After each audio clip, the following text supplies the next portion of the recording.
Isn't it annoying when people are just, big tryhards and stuff that doesn't ultimately matter, but they act like it's the end of the world if they don't do it a certain way? Hello, everyone, and welcome back to Rune Factory.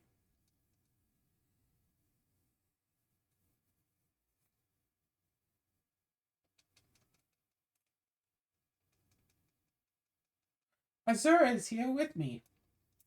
Hello. You ever deal with people like that when you're doing, I don't know, in general, anything? Like your races or anything? Anyone who's like, oh, but if I, clip it like through the wall like this, I can save like 1/3 of a second when I travel through Toad Town or something. Um, no, those tiny skips like that really aren't used that much, as far from what I've seen. I mean, I can imagine they wouldn't be because this isn't like, super ultra mega competitive, but sometimes people go into not so competitive things and they just are competitive anyway. So Mhm. I was playing some Commander earlier, doing some CDH, which, yes, technically it's competitive Elder Dragon Highlander, but we're just playing for fun. Just high powered decks for the fun of it. Like when you play Halo with your buddies and you play a custom game mode to give all of you rocket launchers. Sure, you have power, but it's just for fun. So the game got lost because someone decided that they wanted to be sweaty. I think that's the terminology, right? Being sweaty. Uh, how the heck can I explain this? Okay, so Magic the Gathering has a thing called priority. Someone does the thing, and then so they have. So if you cast a spell, technically you have priority first, and then you pass priority to the next player in line. And if they don't do anything, then priority passes, and once it gets back to you, that's the end of the priority, and like ability resolves, spell resolves, whenever it happens. But it gives each player a chance to respond to it. So, like, I cast a creature, pass priority to you, you counterspell it, for example. But if I want to cast a creature, and then I want to cast, like, I don't know, a copy creature on the stack, like, spell, I can't, like, cast it, wait for you to not counter it, and then do it. I don't get priority a second time, just once it gets back, it's stopped. However, comparative Commander players, because Commander is a four-player format as opposed to basically every other comparative format is two-player, one-on-one. So this doesn't matter in 1v1, but in four-player, anything that a person does in response resets the priority, and there's another wave of like another passive priority. Everyone else gets priority again. This can include something that player can't respond to, such as tapping a land for mana. So, say player A casts a spell, they're going to win. Player B can just say, no, I don't want to counter it. And then player C can't do anything. Player D taps a land, priority goes back around. Player B can be like, no, I don't want to. So then goes back, player C, player D can then. So player B can hold player D hostage and say, no, I'm not going to do it unless you tap all of your mana. Then they will wind up getting priority again. Oh, now that you don't have. I'll counter that spell, but now you don't have mana for my turn, so I'm just going to win. It's apparently a thing that's done in very, like, tournament level CEDH. Uh, Essentially, I don't remember what the exact term was, but it's like mana bullying. No, I'm not going. I'm gonna let this player win the game unless you let me win the game. Something that you'd see like middle schoolers do. The sorts of middle schoolers that don't really have friends. You know sorts of people. So Playing CDH, I cast a spell. It's not about to win me the game, but it is a good spell. Person after me, we all know he has a counter spell in his hand. Like, we all know he could counter it. He decides not to. The player after him taps a land and says, oh, well, now you can decide if you want to counter it again. And the guy goes, nah, it's fine. Party winds up passing, my spell resolves, blah, blah, blah. I don't win, obviously. Goes to that player's turn, the player who had the counter spell and chose not to use it, and they wind up winning the game. Why is this important? Strictly speaking, if player C had not tapped their land for mana to try to give player B an extra round of priority, even though they had already said they weren't going to cast the spell, they would have been able to counter player B's spell, so they wouldn't have won the game. But because they tried to pretend like this was some tournament level, fourth dimensional seed, whatever. So he wound up throwing the game because he wanted to act like everything was like uber important. And also kind of ticked off because the player who did win the game, how do I say this in a way that's not the absolute weirdest way? He couldn't count to 10. That's how I'm going to say it. He won, but he couldn't count to 10. He was really bad at expressing like exactly what he was doing, kind of mumbling, kind of forgetting his own things. So Magic the Gathering has a thing called Storm. Storm spells like do this ability, but also if you cast this, copy it for every spell cast before this one during the turn. So if anyone casts a spell and someone else casts a storm, it gets copied once because one spell is cast before it. So if people are going to be using storm effects, they should keep track of the storm count, the number of spells that have been cast. So this guy casts a spell to get mana, to cast a tutor, to cast a combo piece, and then cast the tutor again to then cast a storm card. And he says, oh yeah, storm's 2. Storm count is... No, wait, I think storm count is 3. No, wait, storm count is 6. No, wait, I think it's 4. Like, it took like 2 minutes to get him to stop saying random numbers so we could try to agree, like, no, storm count is 5. This is your 5th spell. I don't know why it's saying 6 or 4 or 2.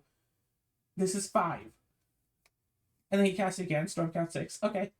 I cast this low spell 3 times. Or no, I mean, I cast this other spell 2 times. Like, okay, storm count is 8, I say out loud. And it's like, okay, now I cast this storm for 9, all of it on myself, so I'm going to... And what the spell does is target player mills 3 cards, storm. So, okay, I'm going to mill 27. Okay, then I'm going to do it on my... So he basically picks up his deck, counts out 27 cards, puts all of the cards in his library except 2 cards into his graveyard. And then he says, oh, I'm going to cast this again on myself 9 times. Oh, and then the other 6 I'll do on Claire. So I'm like, oh, 6? Like, that math doesn't add up. So yeah, the other 6 are on Claire's. So I say out loud, so I mill 18 cards? And he says, like, oh, yeah. Whatever you're doing doesn't matter, basically. Oh, yeah, whatever, yeah. So I mill my 18, counting them out loud for the table. And then, as it turns out, he didn't... And then he doesn't touch his deck at all. And he's like, yeah, I play this and I win now. It's like, you said that you were going to mill this. Oh, yeah, I did. I milled myself for 9. I milled you for 2. Wait, well, you said you were hitting target. Oh, yeah. So what he had meant to do, so cast a spell, storm count 9. And then he cast a spell, apparently storm count 11. But yeah, well, I played 2 of this Lotus Petal between it. So it increased the storm count by 2. It's like... Like, I assume this person is a grown adult who can't count to 10. And someone else tried to give me grief for all this. The person who lost us the game because he thought that we were apparently playing for prize money or something He thought that he was going to change the guy's mind by saying, I tapped this land for mana. You've changed your mind now, right? Yeah, Yeah, I tapped this for mana. That makes you change your mind. that's And then that guy yeah. gets mad at me for the other guy not being able to count to 10 and winding up winning. It's like, he had said that he was going to mill out his entire library, and I had a card ready that would make everybody draw a card that he couldn't counter, that would then make him lose the game if he did that. If he did the thing that he said that he was going to do, and then he proceeded to not do that, but say that he said that he was doing that, proceeded to not do that. Yeah, I'm going to mill myself 9 times, and by 9 I mean 0, and then hit 6 on you, and by 6 I mean 2, which is actually 6. But it actually should be 1 time for 3 cards.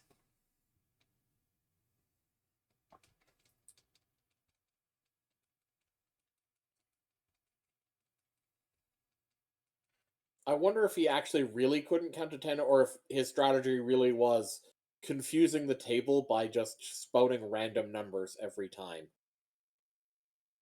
And like, I'm pretty sure, like, I'm certain that I played against people who do that sort of thing. People will be like, yeah, I'll play this land. It's like, you've already played a land for turn. No, I don't think I played a land for turn. No, I don't think I did. It's like, dude, I saw you play that. Oh, I guess I did. I guess I'll take this back. And then on the next turn, yeah, I'll play this after turn. Okay, now I play a land for turn. Like, people trying to play 2 lands a turn because I do want, like, right immediately. And then, oh, before I end, I'm going to just play this land. Because they're hoping that between the start of the turn and the end of their turn that you'll have forgotten that they already played a land, so they can get an extra. I have definitely played against people like that. Or it's someone would be like, oh yeah, you take 2 damage. They're like, yeah, whatever. And they just don't take the damage. Whatever. It's only 2. It's like, you have your life counter right there. You can move. No, it's fine, it's fine. Like, yeah, let me move your life counter. No, don't touch my life counter. They proceed to put it back on full life. I'll just remember. 2 seconds later, no, I haven't taken any damage.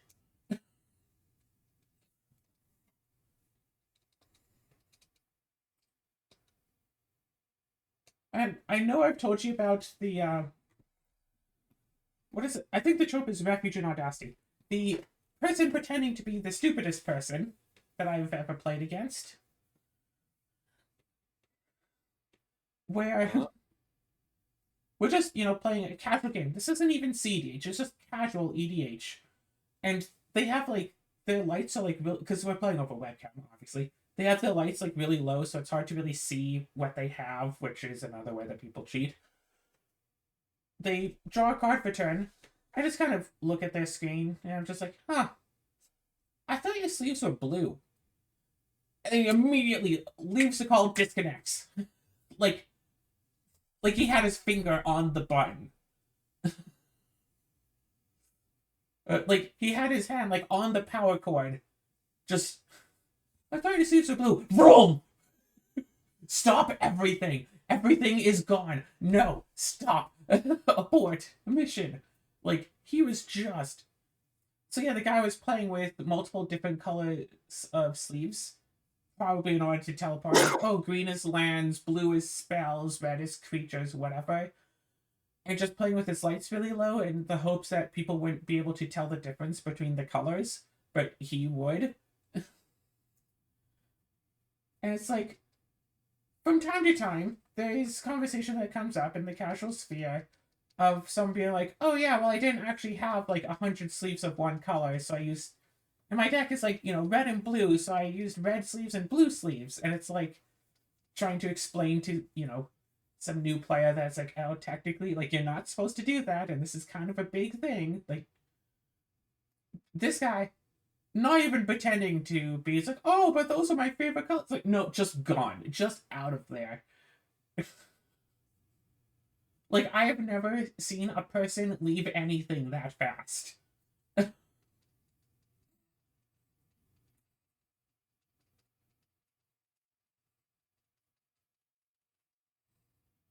Yeah, I don't know what it is. Some people go to play casual games.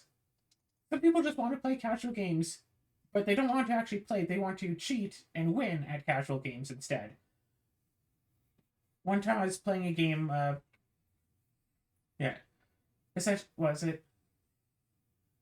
Player 2 had, a bunch of creatures out. They could swing. Uh, so, like, just doing the turn very, very slowly. Like, they spent, no joke, 2 minutes between drawing a card and playing a land. And they did, like, solid nothing for, like, okay, maybe not 2 minutes, over a minute, though. And then player 3 goes, hey, I have to leave in a few minutes, but I'm going to wait till my turn to leave at sorcery speed, but I got a call, I have to go soon. Player 2 says, okay, and literally does nothing for 5 minutes. Doesn't play any cards, doesn't look at anything, doesn't say anything, just sits there. He moves his hands over the cards on his board. He adjusts a creature a little bit. He makes as if he's going to tap some lands, but he doesn't. He just like hovers his hands over his board for 5 solid minutes, and then player 3 goes like, okay, I have to go now. I told you I had to leave. I have to go. Player 3 disconnects. Player 2 immediately, I think everything clear. And so I'm like, no, you don't. Like, no. Oh, but well, it took me this long to decide on how I wanted to attack. It's like, no, it didn't. Like, no. Like, he could have, like, if he had done that immediately, that would have been scummy. It's like, oh, you're going to leave? Well, then I'll attack someone else with all my stuff because I know you're going to quit anyway. Like, that would already be pretty scummy of a thing to do. But no, he literally waited 5 minutes so the guy couldn't, like, get ready to leave. He just had to go. And then immediately attacked me with everything. Not the other person who's still in the game. Everything went at me as soon as the other person left. So, like, no, you didn't do that. No. Oh, well, I spent all that time, I was trying to decide on how I wanted to do my turn. It's like, no, you waited for them to leave. It's like, just turn to the other person. It's like, so it's your turn. Both of them are gone now. Let's just continue on.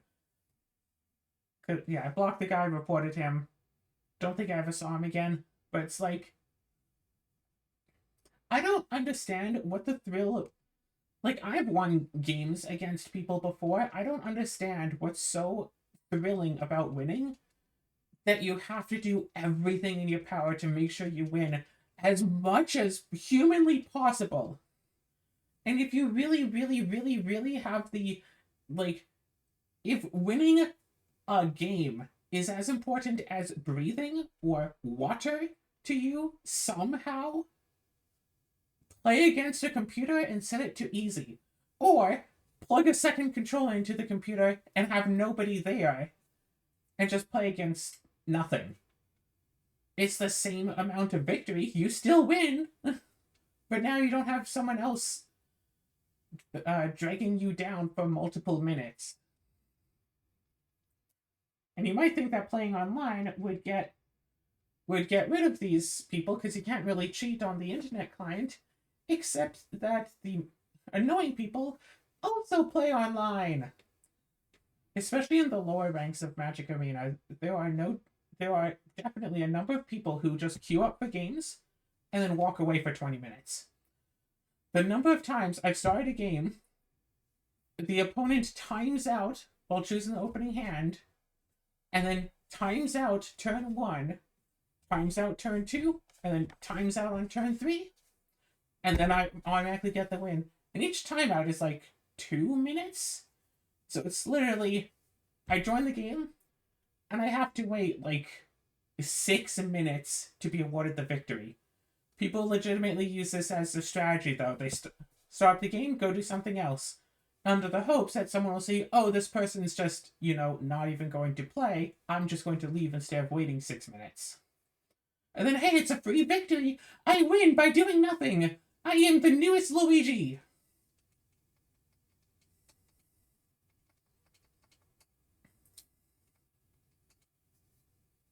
Or, Magic Arena doesn't allow you to actually, like, communicate, like, send messages to the other player because You can do that in Magic Online, and it's an insanely toxic cesspit, which is part of the reason why I don't play on Magic Online. But you get little like phrases that you can click on and send anyway, like "hello" or "good game." However, aside from the occasional "hello," people don't really use this, except for some people who, as soon as it's your turn to do anything, just spam your move. Or no, your go, your go, your go, your go, your go, your go. So they just like hit it over and over again. Like, you go to draw for turn, you literally can't make it go any faster because it's the bot moving like for your draw step to pass you to your main phase. You'll go, you'll go, you'll go, you'll go, you'll go, you'll go. But do this, of course, under the hopes that person will be like, oh, you're annoying, and just leave. Or under the hopes that the person will be like, oh, this person wants me to go faster. I guess I'll just skip. I'll just pass my turn. Is that good enough? I'll pass my turn. Like, yeah. I've had people randomly go me after like 1 second. Yeah. Imagine doing that in paper, though. Like, alright, I'll drop for a turn. Okay, it's your move, your turn, you do, you go, you go, you go. Like, saying that to the person. I mean, if someone tried that in person, you just go, Judge! This person's doing unsportsmanlike conduct. This person thinks we're playing on Magic Arena. So, of course, if someone tries the Yorgo thing on me, I mute them, and I make sure all of my turns last as long as humanly possible. I mean, yeah, I don't have to see them spamming it, and if they want to leave, they can leave and just give me the win instead. Against normal opponents, I do not delay my turns, but these sorts of people aren't normal. That's for sure, at least.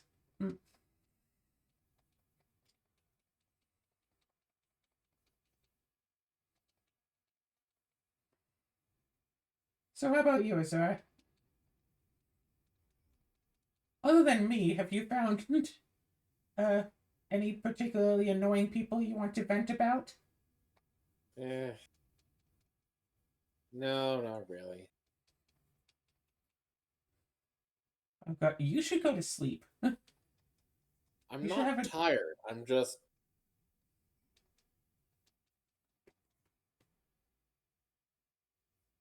kind of yes. peopled out. Oh, wait, but I'm a people.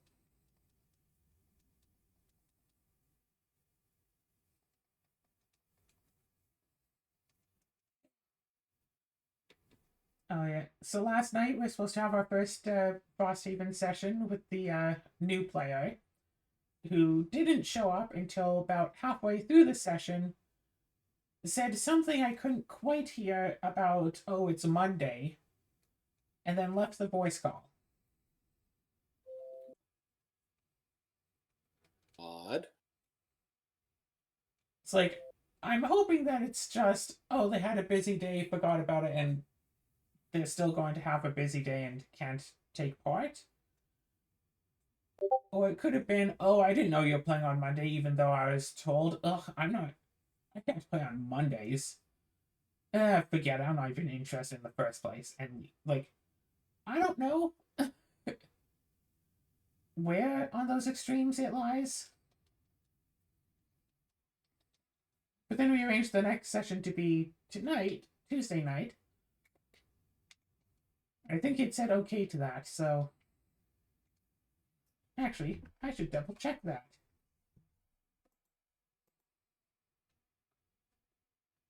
Well, he said KO.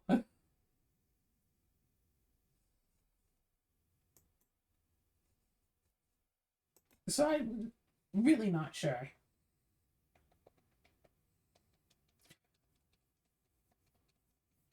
Who knows how people work? Goodness knows I sure don't know people.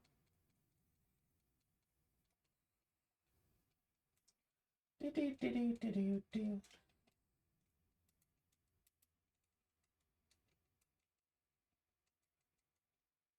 If I want to play Magic the Gathering without having to face against people, the closest I have is playing Magic Arena, where I'm still playing against people, but I don't have to talk to them. If I want to play Weiss Schwartz alone, someone actually made a bot for that. It seems to go pretty well. I don't know. I'm not a good player.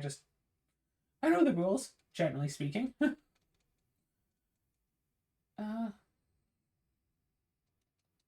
I want to play Yu-Gi-Oh, there's a website where I could either play against people or just play against bots. Playing against bots is my speed. Oh my god. Yu-Gi-Oh has like thousands of so interesting cards and abilities and really neat and weird things. Like, but 99.999% of all cards are grossly unplayable. And Yu-Gi-Oh basically only has like one format, so it's not like you can change like Yu-Gi-Oh Commander or anything.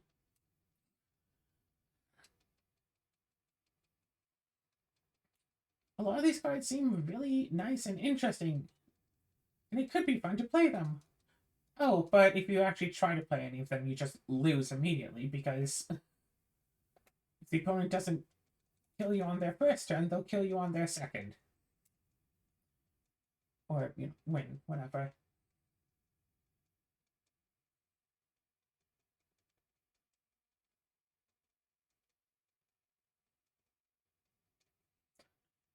Do do do do do do do do.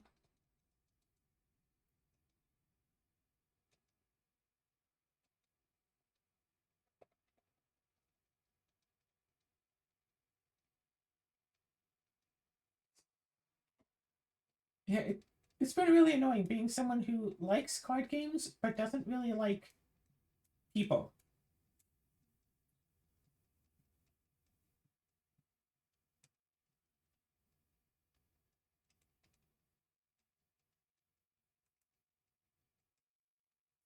Do do do do do do do do.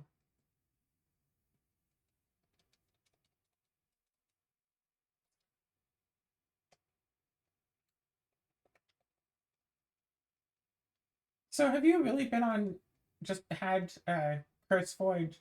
Oh wait, yeah. Why was I thinking Curse Forge was the other launcher? Yeah, no. What? Yeah, you probably would have just had Curse Forge up. Yeah, Discord's been saying you're on Curse Forge, and I mixed Curse Forge up with RetroArch.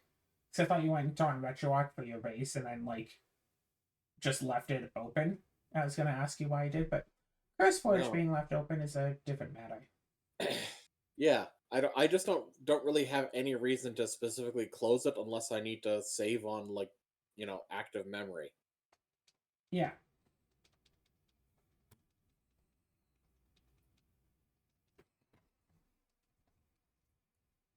Oh, by the way, I got those 3 seeds in the Minecraft that you wanted me to get. Cool. Planted Good, good, them, good. have the field going. Should be all well. And you Also, got the you so we have the quest for it?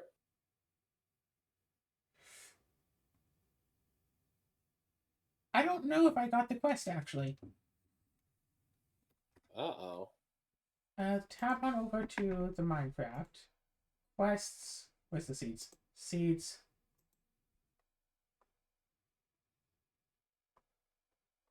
No, because we still need. No, wait. Blizz, Blitz, and No, okay, Basalt okay. Seed. Okay, that quest we do have. Okay, good. Yeah, that was the one I was asking about, yeah. Get some methane. Oh, cool. Terra Steel. That'd be nice. And alchemical brass.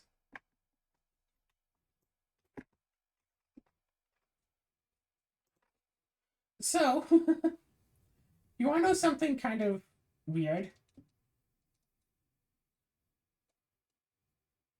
I legitimately went an entire month without playing Ost Libra.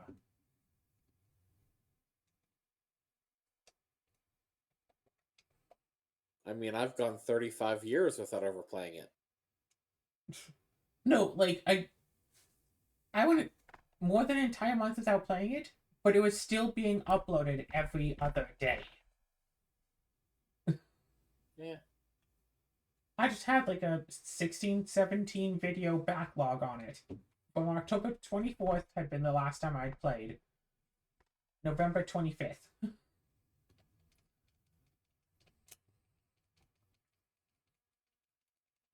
But since the backlog is done, I'm going to have to record more of it.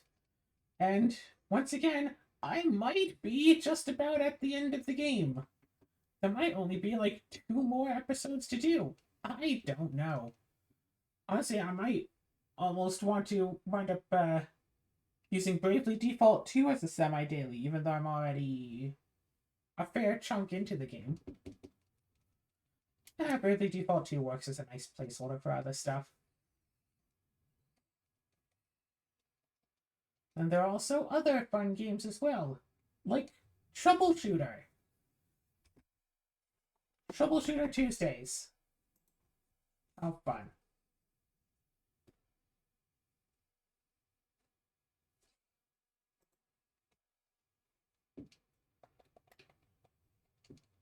Wait.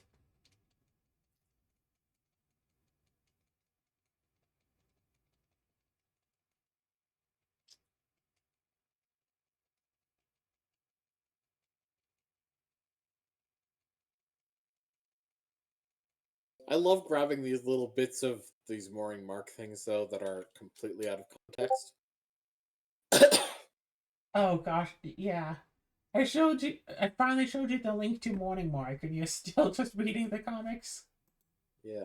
Well, it's mooring mark, not morning mark. I always thought it was Morning Mark, because every morning I'd go on and there'd be another comic.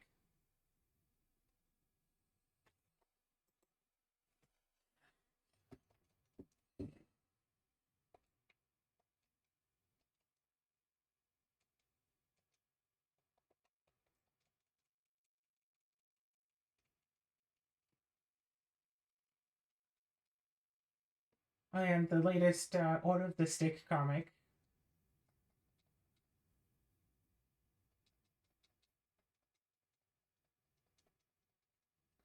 Well, now we just have to wait till the next one again. And Cyanide and Happiness seems to still be going strong somehow.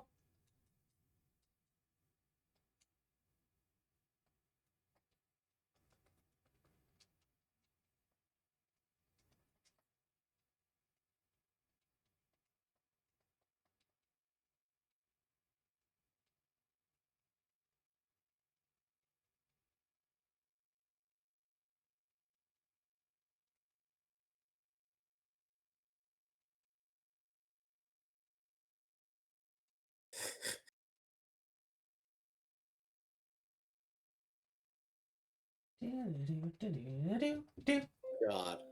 Ah. It's so hard finding good deck builder games. Metroidvanias are fun and all, but I do want to play at least one good deck builder. There's so many out there that have, like, some okay traits. Gosh, I once played, like, an idle deck builder game. That game was neat.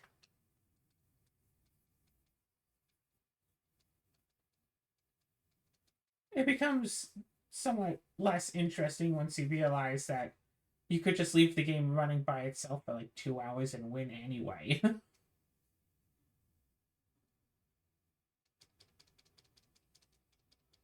So you're not really playing in order to try to win, you're just playing in order to get a faster time.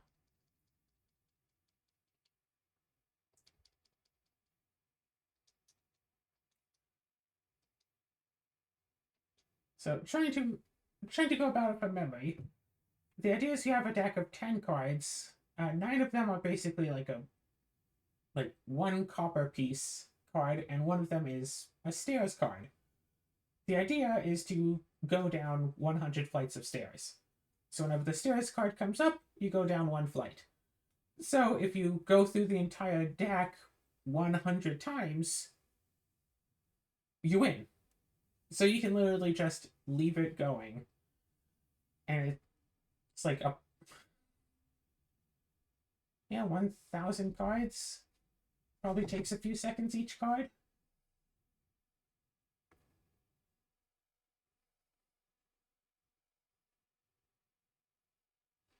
$7 a card doesn't seem right. No, wait, because that'd be, yeah, right? 10 cards times 100. I don't know, someone said 2 hours. Maybe it's less than that. It should just be 20 minutes. I don't know. However long, you just leave it running, the game eventually wins itself. Or you can use the currency cards to buy more cards to put into your deck, which means it takes longer to get down the stairs.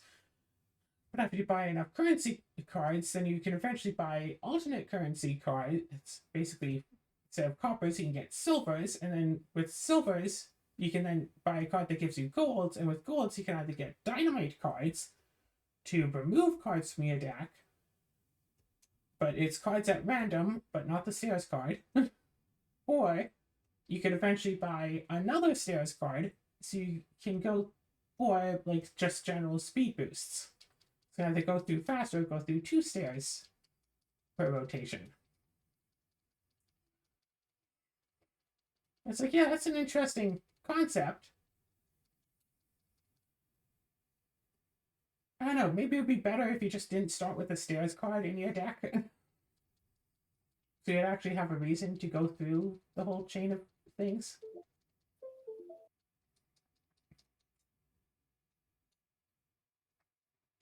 And then since you already have all these cards, you might as well just basically dynamite everything other than the stairs card.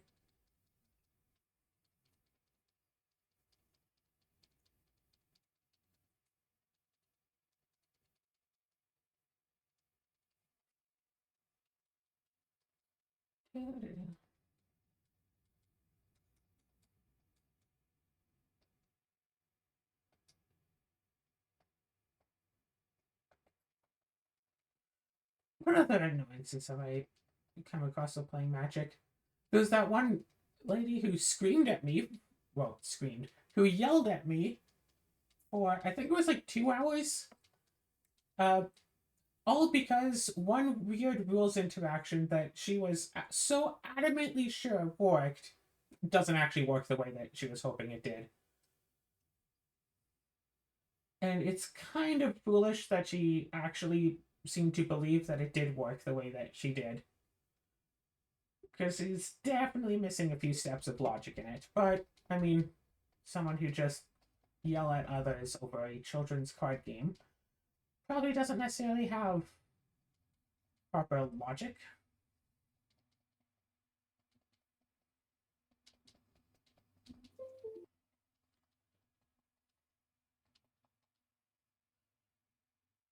Okay, so this is card Oswald Fiddlebender. Has the ability where you can pay mana and tap it, sacrifice an artifact, search the deck for an artifact with converted mana cost 1, plus the sacrificed artifact's converted mana cost, put that new artifact onto the, into play. So if you sacrifice a 1-drop, you get a 2-drop, sacrifice a 2-drop, get a 3-drop. It escalates. A nice card. Very useful. She has the commander for her deck. ZDH deck, specifically.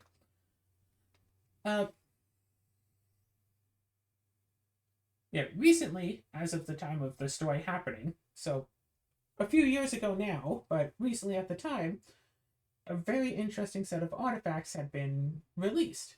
Artifact creatures where you could pay the big mana cost, say 7, or you could pay the little mana cost, say 3, to cast them. If you cast them for the smaller mana cost, they'd enter with less power and toughness, and they usually had abilities that cared about power toughness.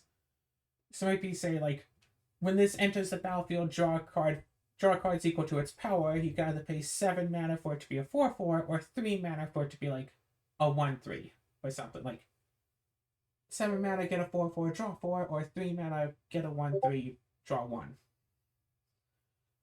In essence. So she had her commander out. She cast one of these things for its lowered cost. She paid 3 for it, or whatever, and then she sacrificed it and said, "Oh, well, this was a 7-drop, so I get an 8." And most of the time, generally, that would be true. It doesn't matter what you spent on the card. All that matters is what its mana cost was on the battlefield. But with these cards specifically, if you play it for the 3, its mana cost is 3. So when it gets sacrificed, Oswald sees the 3, so you get a 4-drop. It doesn't see the 7, so you can't get the 8-drop. And she argued about that this way, that way, backwards and upside down, screaming over top of me every time I tried to say anything, and acting so offended when I told her to shut up so I could talk, or to, shut up so the moderator, apparently there's only one moderator in because it's like middle of the night, could tell her that she was wrong.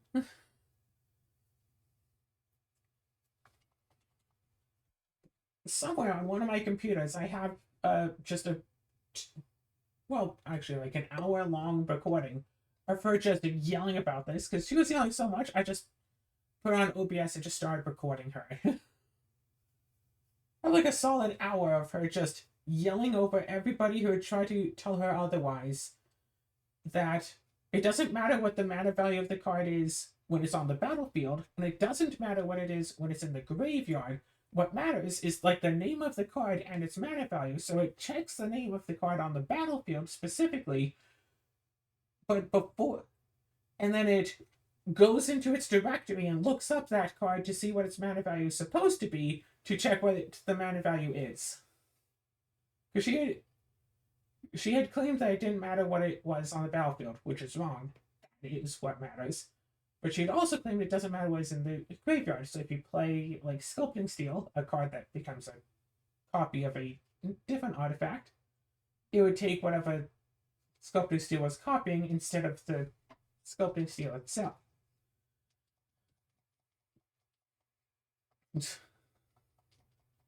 Like, I think she got banned from the server. I don't know. I don't remember the mod that was on at the time. And I don't remember her username because why would I? So I can just hope that she learned her lesson about A, how the card actually works, and B, don't just scream at people who, like, don't believe in you. Gosh, it's like going to church all over again. As soon as you express disbelief in something, start screaming, calling you a heretic. Well, you are. Well, that's rude.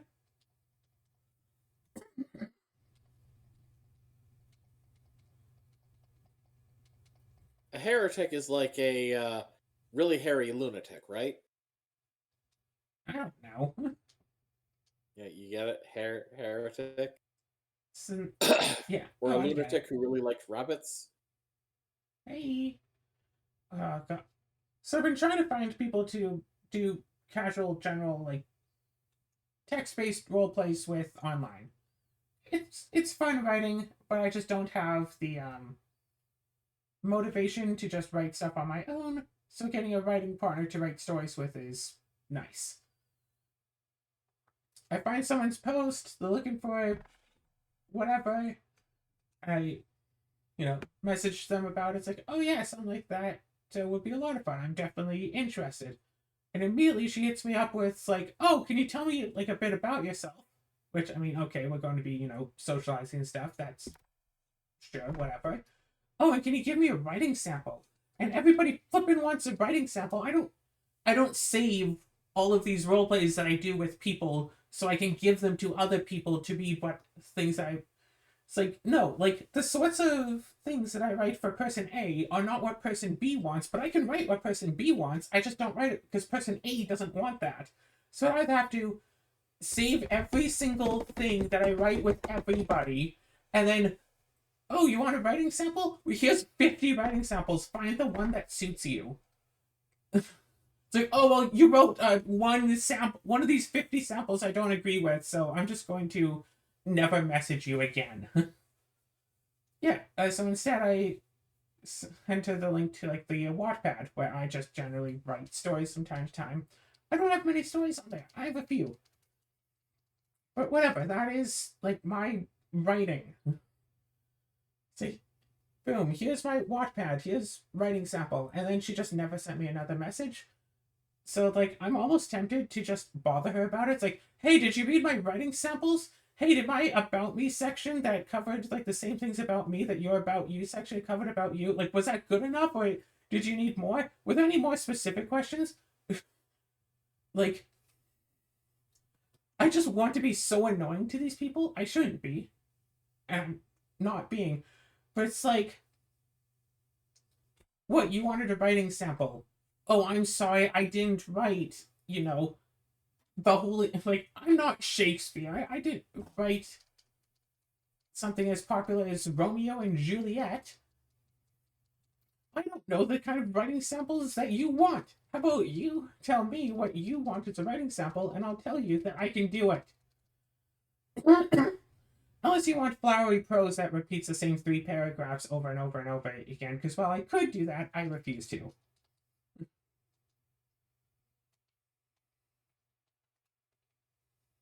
Some of these people, like, legitimately, if you just, like, they just literally just copy and paste stuff, or copy it and approximately paste. Oh, it's not literally the same thing. It's like, okay, here's 3 paragraphs that can be summed up as my character sits up, yawns, and stretches.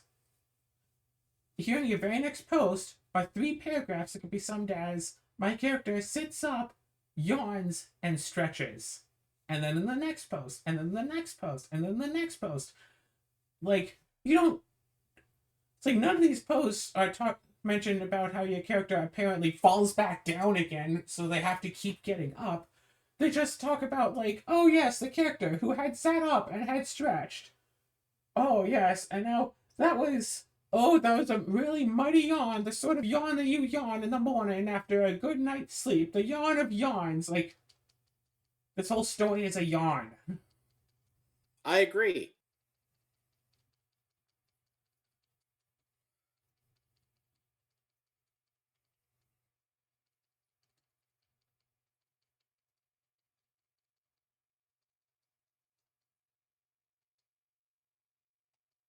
But it also just really irks me when someone, like, I understand why someone would just stop messaging a person, and like I've done it myself. I've gotten unsolicited messages that are really weird. I once got an unsolicited message over Discord where someone literally just said, "Lock me out of my bank account." What? Yeah, no context. I never spoken to him on any server whatsoever. I just happened to be on a server that he wound up joining, and I checked for his username in the server. He never said anything in the server either. He'd only just joined like 5 minutes, like not even 5 minutes earlier. Apparently found me in the list because I hadn't even been active on the server that day. Search through the list of people, scroll to V, scroll down to V to find me at random, and then click. It's like, oh yes, oh, this random person on this random server I just joined, not a moderator or anything, not even like a special user, just this random person that I found on the server. I really need to make a solid impression with them to make them know that I mean business. Lock me out of my bank account. No hello, no how are you, no please. Just lock me out of my bank account. It's like, just report him. I just report him and blocked him.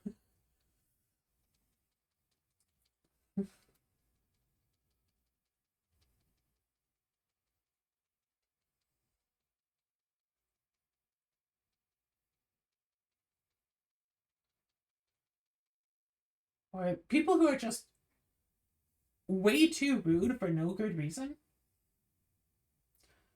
Just today, it was revealed that Wizards of the Coast is making a new, like, holiday themed card.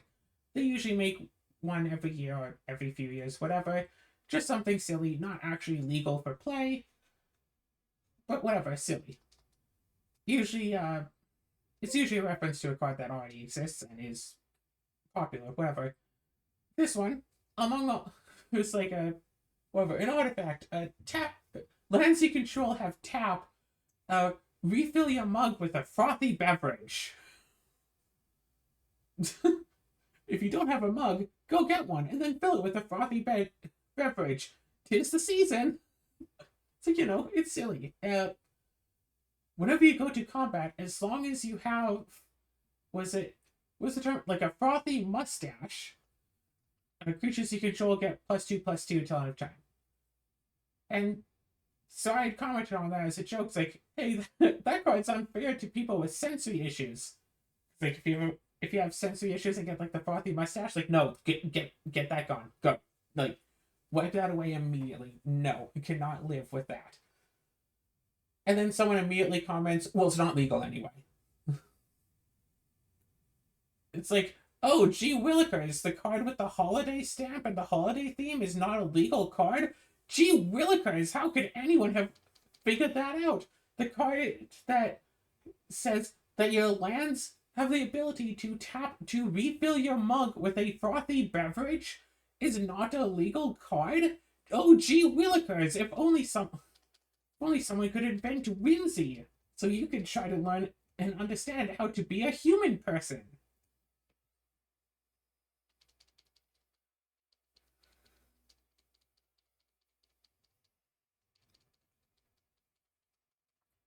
Or say if someone's been in, I don't know, say like a Discord server for an extended length of time, and then situations arise where they find themselves leaving the server, and they, say in general, it's like, hey, I've been here for the last 3 years. It's been fun. I've made some friends, but it's time for me to like move onwards, and I can't keep dedicating so much of my time to the server. So I'm going to say, hey, goodbye to all of you here. And then inevitably, someone always comments, "This isn't an airport. You don't have to announce your departure." Yeah, that's because people are assholes. And it's like, They don't understand the difference between See, the thing is, it's because well, one that's person said that nothing to one say time at all. once, and everyone has to parrot it. Sorry, go on. I don't know. I lost my train of thought now. Oh. Never mind. Yeah, someone said that one time once to one person, and it got super popular. So now people are like, oh, someone got really popular and had a lot of people like them when they said this line, so I have to say this line at every opportunity so people will finally like me for once. All right, no, I remember now. Okay, so yeah, basically just that.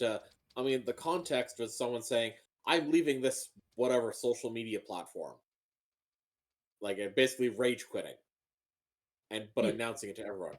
There's a big difference between that and like a friendly goodbye. yeah.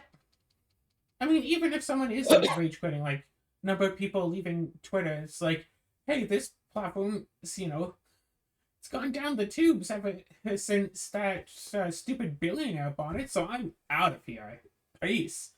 And then inevitably, top comment, someone who pays that billionaire $8 a month, so their comments are always on top, unless, someone else who paid money also wants to comment. It's not an airport, you don't have to announce your departure. Yuck, yuck, yuck, yuck. Yeah, basically.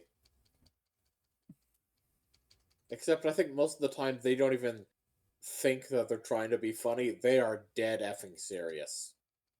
And that's worse, I think. Yeah.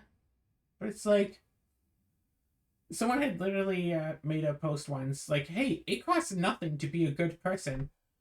And then someone, of course, commented, it's like, oh, look at Mr. Weisenheimer being a good person. Why doesn't everyone be more like you? Meh, meh, meh, meh, meh. To which the original poster responds, like, yeah, you just proved my point. Like, why would you do that? Like, Exactly, yeah. yeah, it would cost you nothing to have just not said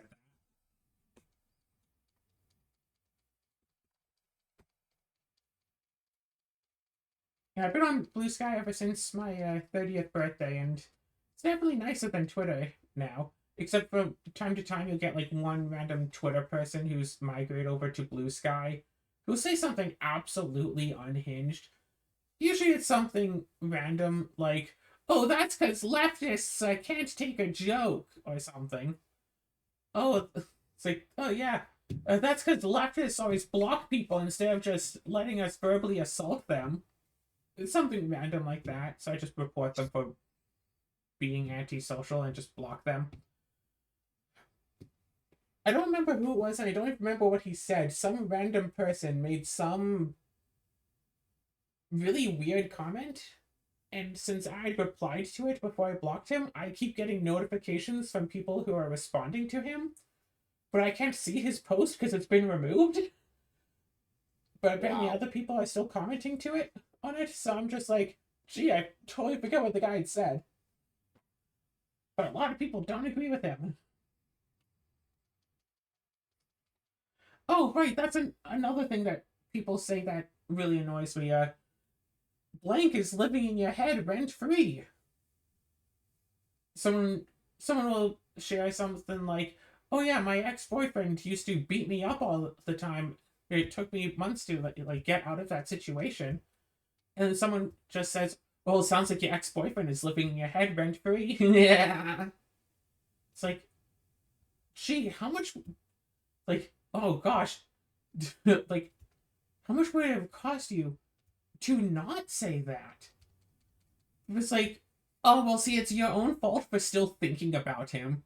Sure, he's still thinking about you, so the same could be said that you're living in his head rent free, but you're the one talking about it, and I just want to victim blaming. I just want to say that you're at fault for thinking about it. It just reminds me of being like in middle school. Some kid beats me up, and like I could totally see my parents just going, well, sounds like that bully's living in your head rent free. You should just not think about it, and then you will just somehow not have been beaten up. Which is basically what my parents and teachers told me. It's like, oh well, just ignore it. That's advice I got all the time as a kid. Oh well, just ignore them and they'll go away. It's like they beat me up, like they punched me in the face. How is ignoring that supposed to unpunch my face? Oh well, you should just ignore them and then they'll stop doing it. I mean, they're not doing it right now, but they have already done it. And it's like, attitudes like that really made me want to like bring a knife to school and just stab the bully. It's like, oh well, you should just stop thinking about it and then you'll not be stabbed. And it's like, people people will say, oh, we have to do everything in our power to, stop like mass shooters. Like, oh, kids are being bullied, we have to do everything in our power to stop the bullying. And then by everything in their power, they mean we have to blame the person getting bullied as much as possible, so they so they kill themselves. And if every person who's being bullied dies, no one will be bullied anymore because the bullies won't look for a new target if the victims just kill themselves or do something to get themselves arrested.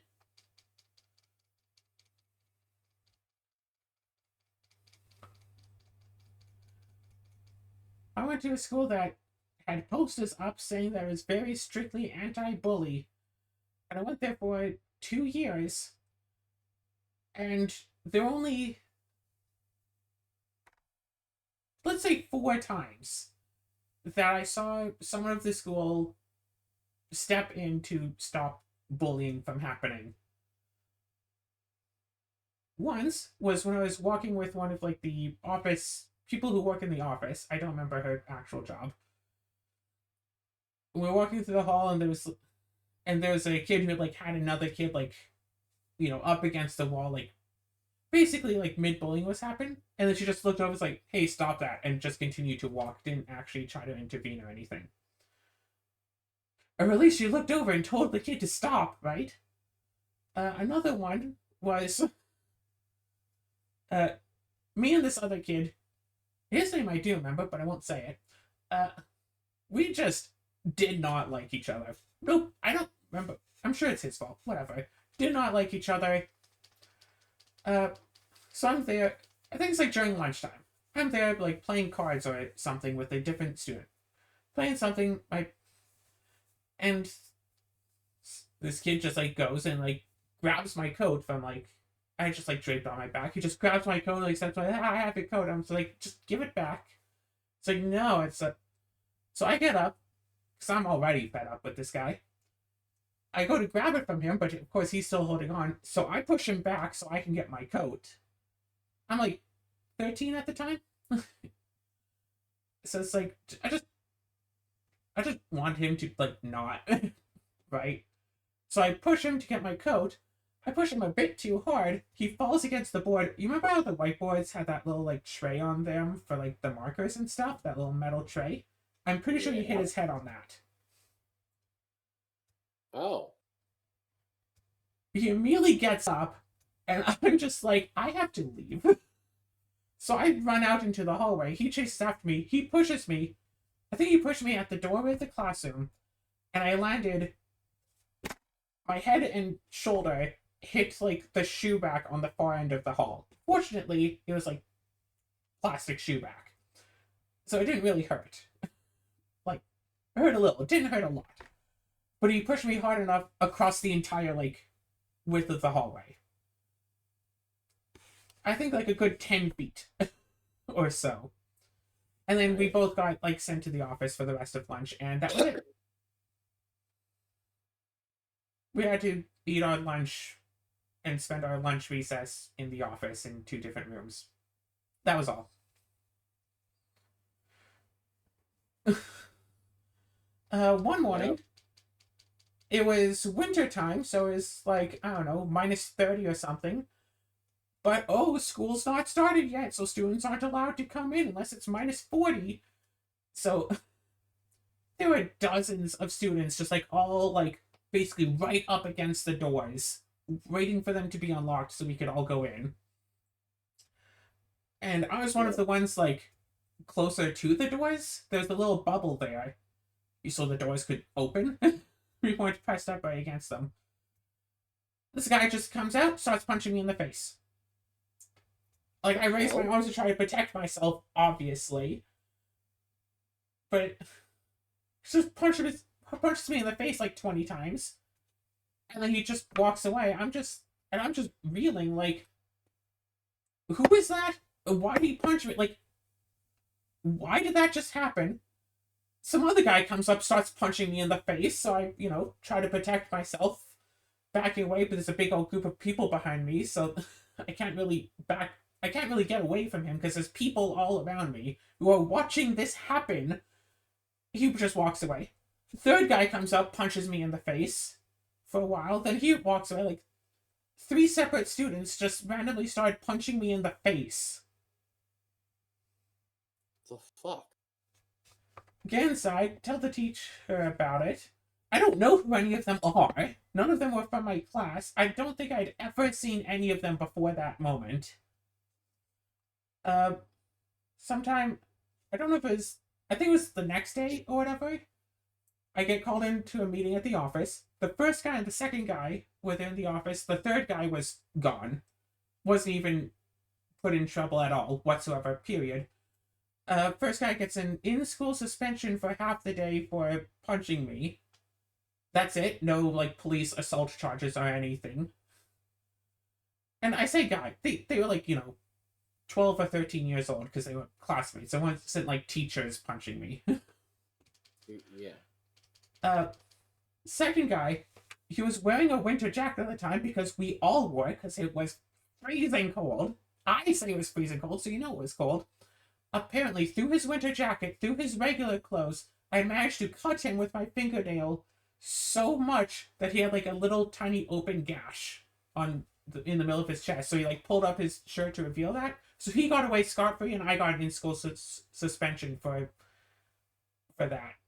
I got an in-school suspension for being punched in the face. Sounds about right. Sounds about what we can expect from our education system. Yeah, there was one time I think the only time that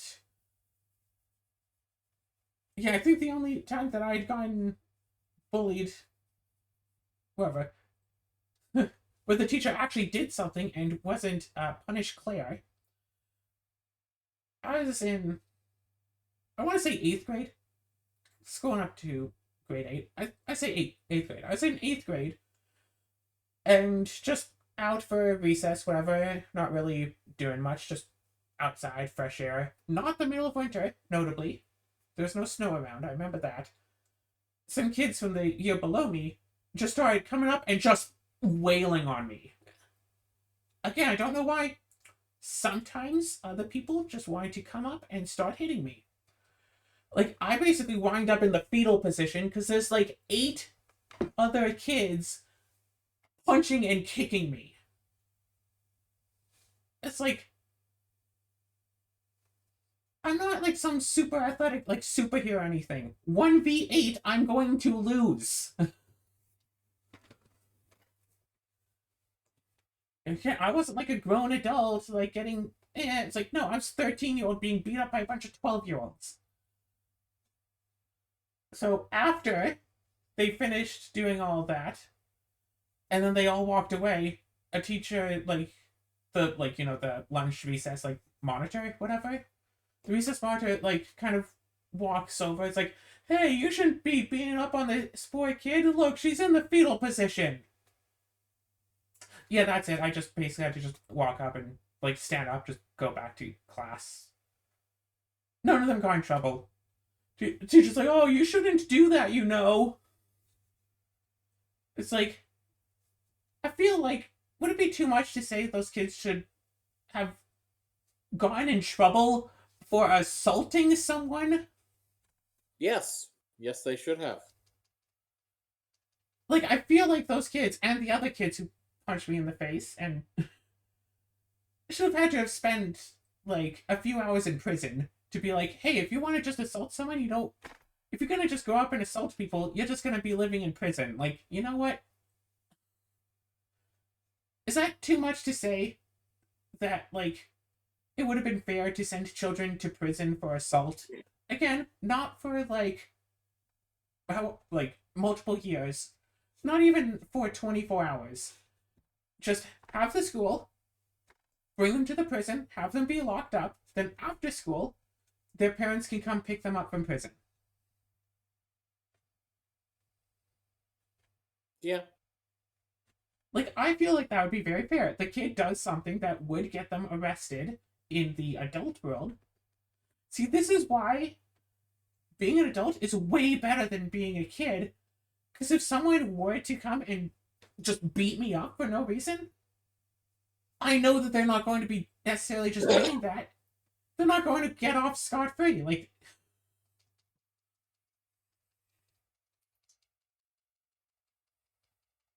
they're not just going to just get away with it like the kids do for some reason. If I talk to a person in authority, so I guess a cop, question mark. If I talk to a person in some form of authority, like, hey, like, this person has engaged in these activities. I have, like, this as evidence. There was a security camera watching these events take place. I would like some, like, repercussions for the person for doing these actions. Or, like, if,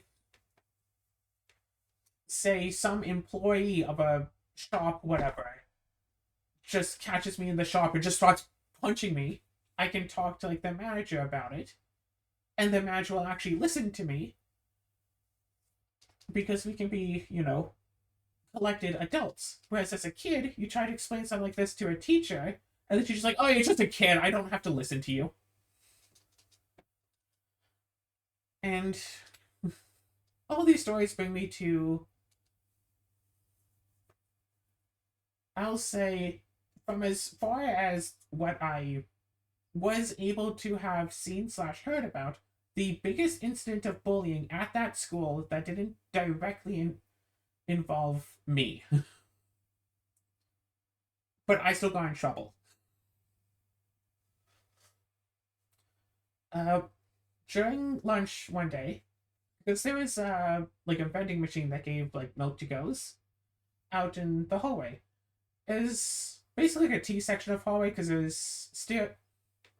What are those temporary classrooms? Whatever. We had some of those temporary classrooms, so there was a intermediary room with like stairs going down, and there's like a ramp along the other side for anyone who can't use the stairs.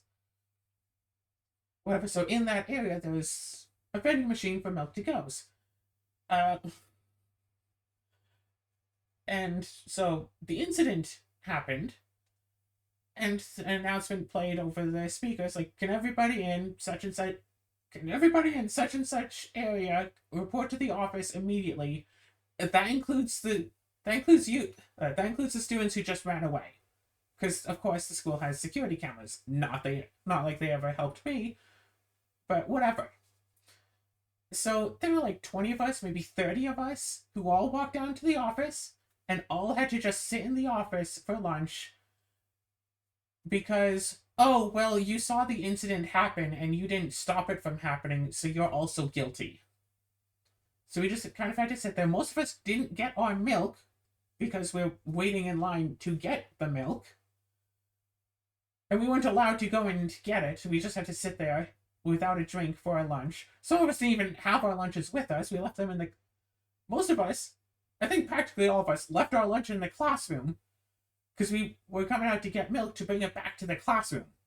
So we just kind of had to just sit there, going kind of hungry for about half an hour, and then lunch recess, all of us who weren't directly involved got to go.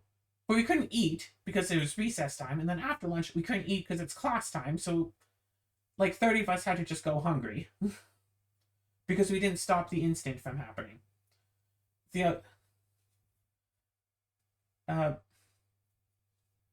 So before I probably already told you about what the incident was, but I'm guessing that you forgot, but what do you think of that as a punishment for a group of 12 to 13-year-olds? You saw this incident of bullying happen, you did not even attempt to stop it, so you're going to go without your lunch for today. Well, considering that the no tolerance policy is to punish everyone who was involved, but now they're punishing everyone who didn't get involved. Yes. I'm sorry. Well, we were involved because we watched. We were in the area when it happened. Even people who weren't watching also got punished because they were in the area and should have stopped it. Do you want to know what the incident was? What?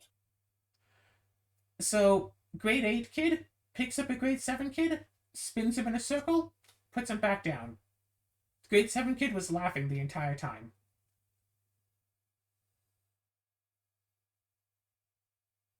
I'm not joking. That's legitimately what it was. Kid just picks up a smaller kid, spins him around, sets him down. Immediately, "Hey, can everyone in here come to the office?" The argument is... So it wasn't even an instance of bullying. It was literally just two classmates having fun. Not classmates, but yeah, just two kids just kind of bored. So it's like, put back down. And the kid who was quote-unquote being bullied was enjoying it. Like, if he had been like, let go, I could understand why it would be bad. No, he was just laughing about it. He was having fun. So yeah, two classmates were just kind of having fun there. Everybody involved got sent to the office. The only time in my 2 years of being at that school that a large group of students got sent to the office for an incident of bullying, because that's the only time, at least that I was at the school, that they had to announce something like that over the intercom, was that specific incident. And the argument that the person in the office gave was, oh, well, the smaller kid could have hit his head on the wall, cracked it open, and died. Except, A, due to how the kid was being picked up and told around, which you would have seen if you were watching this on the camera, the kid's head could not have actually, like, hit the wall. At all. Period. Like, the guy would have had to have taken a few steps towards the wall, and then it could have happened. But where they were positioned, No, that wasn't going to happen. B, if the kid's head had hit the wall, they were going at such a low speed, it would have been, ow! That's it. Would not have nearly been enough speed to crack his head against the wall. Period. And if you're watching this on camera, you would have seen that it was at such a low speed that the kid's head could not have possibly been cracked open when hit against the wall. 3. The entire event, or at least the entire event, lasted less than 5 seconds. Picked up, spun around, put down. Do, do, do, do, do, do, boom. How were any of us, especially those who weren't seeing the situation happening, have been able to stop it? Heck, you are apparently watching on the camera. Why did you not come out on the announcement instantly and say, put that kid down now? You didn't stop it either, so you should go without your lunch too. It's only fair you're blaming all of us for not stopping it. Why didn't you stop it? You're supposed to be the responsible adult. We are children who want to eat our lunches. And we are children who just want to have some milk. You can tell I'm still upset about this. There's nothing that I can do about it now, of course, but I am still insanely annoyed that had happened. Yeah, I can tell. It happened, what, 20 years ago? 17? Yeah, 17 years ago, yeah.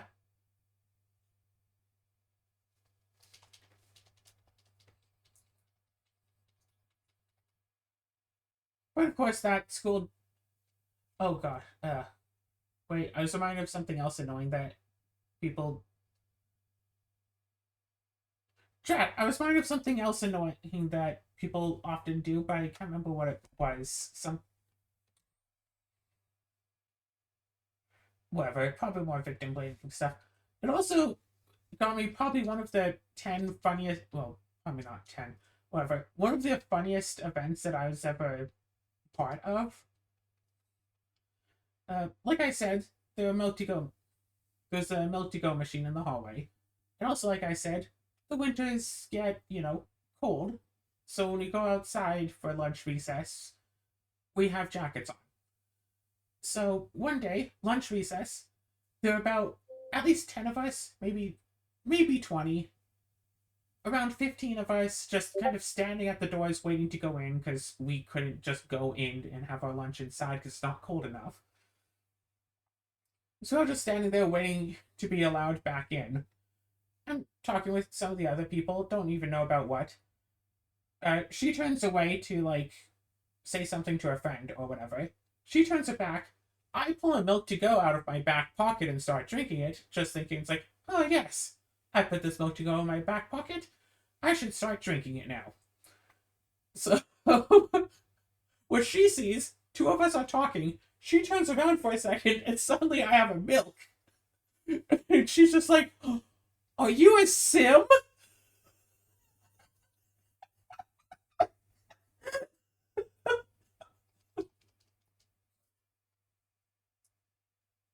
I found it very funny at the time. I don't know. Maybe...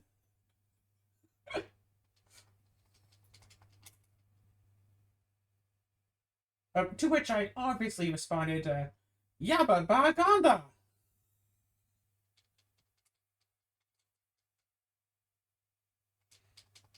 Get it? Get sim talk?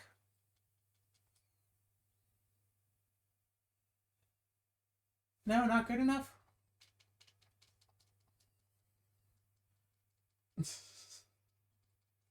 It's just the... Like, I wasn't even trying to be silly or anything. I was just like, ooh, I could use a drink. I'm trying to remember anything else that happened at that school that was actually, positive. I was, for a good while, I was, lunchroom monitor for some, first graders. Me and two other 8th graders just Yeah, we just go down, eat our lunch with like the first graders, whatever.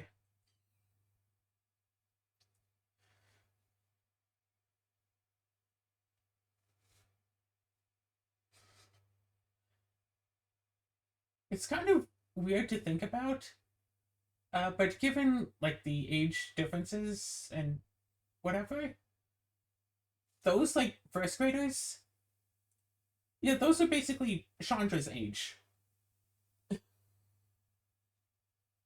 There's something like a 7 year gap between myself and Chandra. So yeah, she would have been like in like first. It was either first grade or kindergarten. I forget. Whatever. During that time. So that's oh, one day during the lunch monitoring. Uh, they have like a microwave in the room for heating up meals and stuff, but the microwave is like definitely out of reach of the little kids. So if us eighth graders, so we could kind of reach it, but like the first graders, no way. So I just see like three first graders just stand around looking up at the microwave, and I look up at it. It's like, what'd you put in there for 15 minutes? And it's like, obviously I'm going to like stop it and stuff, but I'm just shocked that like somehow these first graders, I don't know if they climbed up onto the countertop or someone else did it and then just left, but it's like, what do you have in there for 15 minutes? And like immediately one of the teachers like bursts into the room. Nothing should be in the microwave for 15 minutes. And like immediately like took the thing out. But it's like, I didn't say microwave. Like that teacher was just eavesdropping on us. Like without a doubt, just waiting to hear something, anything. Uh, but yeah, that school was a royal nightmare, and it's probably the reason why I have depression now. Woo! Yeah. I'm sure, because I got bullied in other schools as well.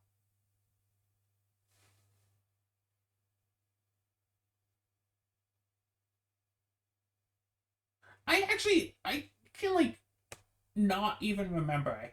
Okay, I have like maybe one or two foggy memories of certain schools, but I remember quite a few incidences from that particular school. It was like fourth grade. All I remember from fourth grade is being told multiple times that I'd have to repeat fourth grade because my grades were too bad. So I'd have to just redo the year. Actually, starting from fourth grade, I was told that on every year, you're gonna have to repeat fourth grade, you're gonna have to repeat fifth grade, sixth grade, you're gonna repeat seventh grade, repeat eighth grade, repeat ninth grade. I gotta tell you, that really did not do good for my self confidence. Like, at all. Being told I was gonna have to repeat every single grade. It's like, huh, geez. Maybe someone should, maybe someone should consider that not all students learn in literally the exact same ways. Maybe someone, maybe instead of doing like the same exact long form math homework for 3 hours a night, I should be learning something different.